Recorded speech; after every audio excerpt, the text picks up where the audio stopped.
Halo teman-teman, kali ini saya akan membahas drama Cina yang berjudul Reunion The Swan of the Providence Season 2. Jadi drama ini merupakan season 2 dari petualangan epik Wuxi. Jika di season pertama kita melihat awal pencarian pamannya, nah di season kedua ini taruhannya bukan lagi sekedar rahasia keluarga, melainkan nyawa Wuxi sendiri. Nah jadi di sini di season ini kondisi Wuxi itu semakin memburuk teman-teman. Kita akan banyak menyaksikan perjuangan dari seorang pria yang sedang diambang kehancuran fisik. Jadi di tengah usahanya dalam memecahkan misteri Thunder City, dia divonis memiliki penyakit fibrosis paru-paru yang kronis. Jadi di season 1 juga kemarin itu ada di spill gitu kan tentang penyakit dia dan kondisinya yang semakin memburuk. Nah di season 2 ini kita akan lebih sering melihat si Wuxi ini berperang melawan penyakitnya gitu teman-teman.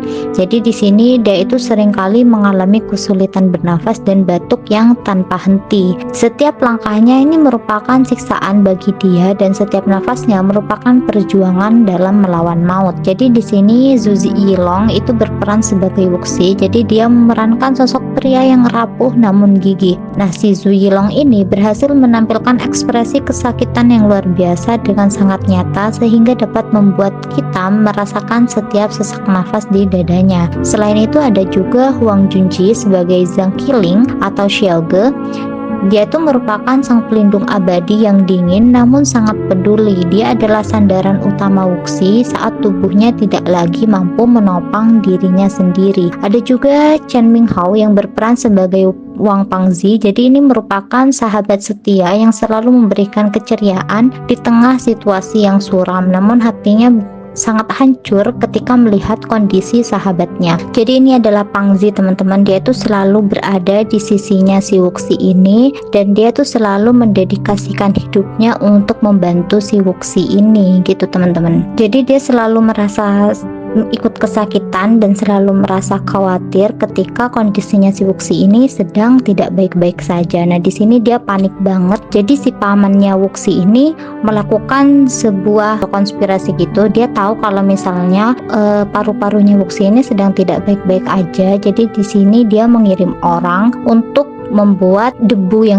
sedemikian banyak, untuk membuat polusi yang sedemikian banyak hingga membuat penyakitnya si Wuxi ini kambuh gitu. Nah si sahabatnya Pangzi ini pun panik dan dia langsung mencari orang yang disebutkan oleh si Wuxi. Jadi Wuxi ini nggak mau dibawa ke rumah sakit karena kalau misalnya dia dibawa ke rumah sakit dan pamannya tahu, pamannya itu akan berusaha agar dia tidak bisa keluar lagi dari rumah sakit gitu teman-teman. Jadi si Wuxi ini sebelum pingsan dia berpesan kepada Pangzi agar tidak dibawa ke rumah sakit gitu. Jadi di sini dia langsung menemui salah satu temannya si Wuxi ini. Bahkan tadi si Pangzi itu sambil memohon-mohon berlutut agar si temannya ini mau membantu Wuxi gitu teman-teman. Di sini pun si Pangzi sampai mau mendonorkan paru-parunya untuk Wuxi, tapi si rekannya ini mengatakan bahwa untuk penyakitnya Wuxi ini cukup rumit dan golongan darahnya pun tidak semua orang memiliki golongan darah tersebut gitu teman-teman. Jadi cukup rumit lah kondisinya ini. Nah di sini dia tuh menyarankan untuk dibawa ke rumah sakit, tapi temannya bilang bahwa dia nggak bisa dibawa ke rumah sakit gitu. Akhirnya rekannya si Wuxi ini, si dokternya ini melakukan alternatif lain untuk membersihkan paru-parunya yang sudah terkontaminasi dengan debu itu gitu teman-teman. Si rekan dokternya Wuxi ini juga mengatakan bahwa kondisi Wuxi saat ini tuh sudah sangat parah. Jadi misalnya nanti dia terkena debu lagi, itu bisa membuat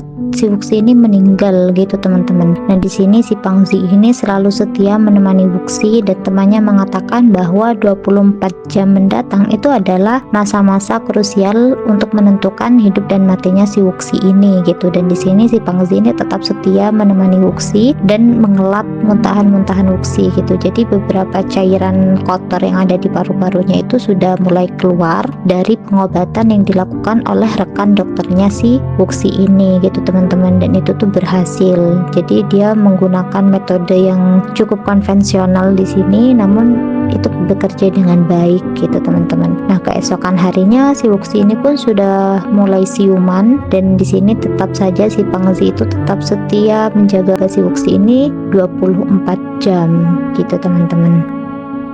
Jadi persahabatan mereka di sini tuh bener-bener kuat banget Bahkan di sini si Pangzi ini sebenarnya tidak berkepentingan apa-apa terhadap semua rencananya si Wuxi, terhadap pencariannya si Wuxi, tapi dia dengan setia mau membantu si Wuxi gitu. Nah, selain Pangzi teman-teman, di sini juga ada, ini adalah Mao Xiaotong yang berperan sebagai Bai Haotian.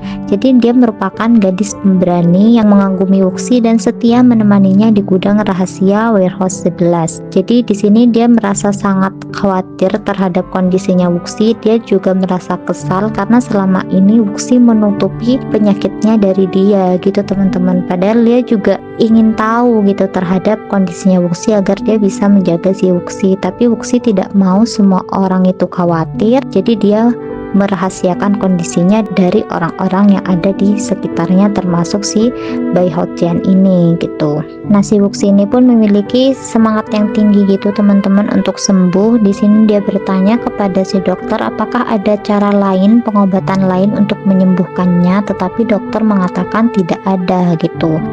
Nah, di balik penyakitnya itu, kondisinya yang semakin menurun juga, si Wuxi ini tetap kekeh mau melanjutkan semua penyelidikannya. Di sini dia itu sampai melawan hujan gitu teman-teman, dan untungnya dia punya teman yang sangat suportif banget yang selalu ada di sisinya si Wuxi. Di sini semua teman-temannya itu khawatir karena si Wuxi ini kan kehujanan gitu kan. Di sini mereka semua berusaha untuk bisa melindungi Wuxi dan menyelamatkan Wuxi gitu teman-teman. Nah, si Wuxi ini juga karena dia tahu kalau misalnya usianya tidak lama lagi, dia itu ingin cepat-cepat menyelesaikan semuanya gitu. Jadi di sini meskipun dia harus sambil diinfus, dia tetap melanjutkan kerjanya. Nah, si rekan dokternya ini juga sangat baik ke dia, bahkan dia sudah mau ikut Wuxi terjun ke lapangan langsung untuk menyelidiki beberapa kasus sambil memantau kondisinya si Wuxi ini gitu teman-teman. Jadi persahabatan di sini tuh benar-benar keren banget. Nah, ini adalah momen ketika Wuxi itu terperangkap di sebuah gua gitu, dan di sini terjadi